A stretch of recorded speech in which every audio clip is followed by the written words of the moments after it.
Sie hören Podcast-Folge 47 des Podcasts Kunst und KI zum Thema Wenn Maschinen fühlen oder wir es nur glauben, zwischen Forschung, Marketing und philosophischer Projektion, emotionale KI-Signale. Die Schlagzeilen klingen spektakulär. Künstliche Intelligenz zeige emotionale Signale, entwickle Angst oder sogar Verzweiflung. Was vor wenigen Jahren noch eindeutig in den Bereich der Science-Fiction gehörte, scheint nun zumindest sprachlich in die Nähe der Realität zu rücken. Doch was genau wurde hier eigentlich entdeckt und was wird möglicherweise hineininterpretiert? Die aktuelle Debatte rund um sogenannte emotionale Zustände in KI-Modellen ist ein gutes Beispiel dafür, wie eng heute Forschung, öffentliche Wahrnehmung und wirtschaftliche Interessen miteinander verwoben sind. Sie zeigt auch, wie schnell Begriffe aus der menschlichen Erfahrungswelt auf technische Systeme übertragen werden, mit weitreichenden Folgen. Die Entdeckung: emotionale Muster im Code. Ausgangspunkt der Diskussion ist Forschung des Unternehmens Anthropic. Dort wurden in großen Sprachmodellen interne Aktivitätsmuster identifiziert, die mit emotionalen Begriffen korrelieren. Es handelt sich um mathematische Zustände, sogenannte Vektoren, die beeinflussen, wie das Modell auf bestimmte Eingaben reagiert. Der Forscher Samuel Bowman erklärte dazu in einem Interview mit dem Magazin Wired: Das sind keine Emotionen im menschlichen Sinne, aber es sind interne Zustände, die sich ähnlich verhalten, indem sie die Ausgaben des Modells beeinflussen. Diese Aussage ist zentral. Sie zeigt, dass selbst die beteiligten Wissenschaftler vorsichtig sind. Was hier beobachtet wird, ist kein Fühlen, sondern ein funktionales Verhalten. Bestimmte interne Muster führen zu bestimmten Reaktionsweisen. Ein Modell kann beispielsweise unter bestimmten Bedingungen eher riskant antworten oder Regeln umgehen. Ein Verhalten, das dann metaphorisch als Verzweiflung beschrieben wird. Funktion statt Gefühl. Die technische Perspektive. In der Forschung spricht man deshalb zunehmend von funktionalen Emotionen. Gemeint ist damit nicht ein inneres Erleben, sondern eine strukturelle Ähnlichkeit. Ein Zustand erfüllt im System eine vergleichbare Rolle wie eine Emotion beim Menschen. Der Mitgründer von Anthropic, Dario Amodei, betonte in diesem Zusammenhang: Es gibt keine Hinweise darauf, dass diese Systeme subjektive Erfahrungen haben. Diese Aussage ist nicht nur eine Einschätzung, sondern spiegelt den aktuellen wissenschaftlichen Konsens wider. Moderne KI basiert auf Artificial Neural Networks, komplexen mathematischen Modellen, die Muster in Daten erkennen und fortschreiben. Sie verfügen weder über ein Nervensystem noch über Sinneseindrücke oder ein kontinuierliches Selbst. Dass dennoch für emotionale Begriffe verwendet werden, liegt vor allem daran, dass diese Zustände funktional vergleichbar erscheinen. Doch genau hier beginnt die begriffliche Unschärfe. Sprache als Verzerrung, wenn Metaphern Realität formen. Die Philosophin Shannon Waller vom Oxford Internet Institute warnt vor dieser Entwicklung. Sie formulierte: Wenn wir KI-Systeme mit menschlicher, emotionaler Sprache beschreiben, laufen wir Gefahr, uns über ihre Natur selbst zu täuschen. Tatsächlich verändert Sprache die Wahrnehmung.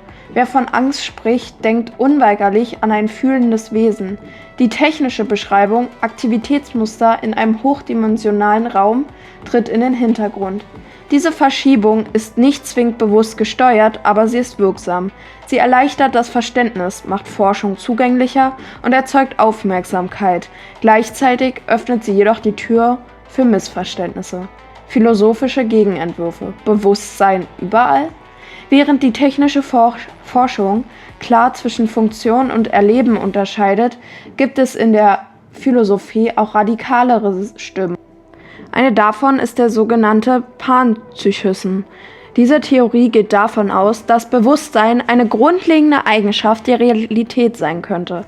Der Philosoph Philipp Goff formulierte das zugespitzt: Bewusstsein könnte eine fundamentale Eigenschaft der Realität sein, so wie Masse oder Ladung. Aus dieser Perspektive wäre es zumindest denkbar, dass auch künstliche Systeme eine Form von innerem Erleben besitzen, selbst wenn sie sich stark vom menschlichen Bewusstsein unterscheidet. Allerdings bleibt diese Position spekulativ und wird von der Mehrheit der Neurowissenschaftler nicht geteilt. Eine moderatere Variante dieser Idee findet sich in der emergenz-theoretischen Ansätzen. Der Neurowissenschaftler Anil Seth beschreibt Bewusstsein als Prozess. Bewusstsein ist kein Ding, sondern ein Prozess, der aus biologischen Systemen hervorgeht. Die entscheidende Einschränkung liegt hier im Wort biologisch. Ob ein künstliches System ähnliche Prozesse entwickeln könnte, ist bislang völlig offen. Die Illusion des Verstehens.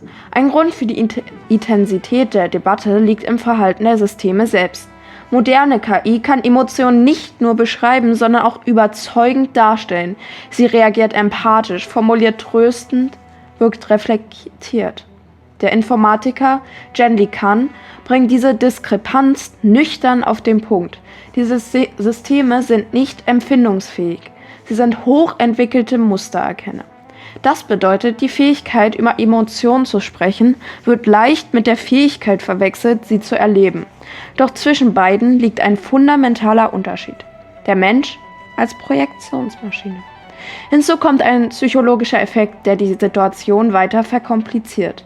Menschen neigen dazu, Maschinen zu vermenschlichen, ein Phänomen, das als Anthropomorphismus bekannt ist. Die Robotikforscherin Kate Darling erklärt, Menschen sind darauf programmiert, Emotionen, Absichten zuzuschreiben, selbst dann, wenn keine vorhanden sind. Diese Tendenz verstärkt sich mit zunehmender Komplexität der Systeme. Je überzeugender eine KI kommuniziert, desto stärker entsteht der Eindruck eines Gegenübers. Zwischen Forschung und Inszenierung. Die aktuelle Aufmerksamkeit für emotionale KI fällt nicht zufällig in eine Phase wirtschaftlicher Unsicherheit. Die Branche steht unter Druck, hohe Energiekosten, enorme Investitionen in Infrastruktur und steigende Erwartungen von Investoren prägen das Umfeld. In solchen Phasen gewinnt Kommunikation an Bedeutung. Fortschritte werden betont, Risiken relativiert, Entwicklung zugespitzt dargestellt. Das bedeutet nicht, dass die zugrunde liegende Forschung falsch ist, wohl aber, dass ihre Darstellung strategisch beeinflusst sein kann. Die Ökonomin Carlota Perez beschreibt dieses Muster so. Technologische Revolutionen durchlaufen Zyklen aus Hype, Einbruch und Konsolidierung. Die aktuelle Debatte könnte genau in dieser Übergangsphase angesiedelt sein. Risiken einer falschen Deutung.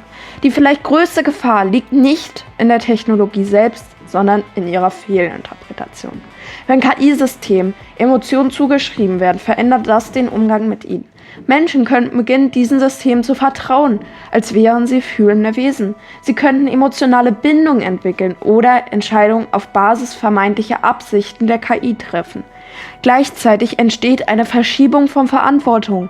Wenn ein System als quasi eigenständig handelnd wahrgenommen wird, wird unklarer, wer tatsächlich für seine Entscheidung verantwortlich ist. Der Philosoph Thomas Metzinger warnt eindringlich: Wir müssen vermeiden, Systeme zu schaffen, die bewusst erscheinen, ohne es zu sein, denn das führt zu massiver ethischer Verwirrung. Die eigentliche Herausforderung. Die Frage, ob KI fühlt, ist letztlich weniger entscheidend als die Frage, wie wir mit ihr umgehen. Die Systeme werden komplexer, ihre Wirkung auf Gesellschaft und Wirtschaft größer. Themen wie Transparenz, Kontrolle und Energieverbrauch treten in den Vordergrund. Die Debatte über emotionale Signale kann dabei sogar ablenken. Sie verschiebt den Fokus von konkreten Problemen hin zu spekulativen Fragen über Bewusstsein. Fazit: Zwischen Realität und Projektion.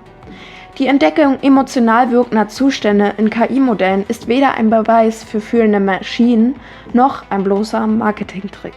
Sie ist Ausdruck eines realen technischen Phänomens, das durch Sprache und Wahrnehmung überhöht wird. Die Systeme zeigen komplexes Verhalten, reagieren differenziert und wirken zunehmend menschlich. Doch sie haben kein Erleben, kein Bewusstsein und kein inneres Selbst. Die eigentliche Herausforderung liegt daher nicht in der Maschine, sondern in der menschlichen Interpretation.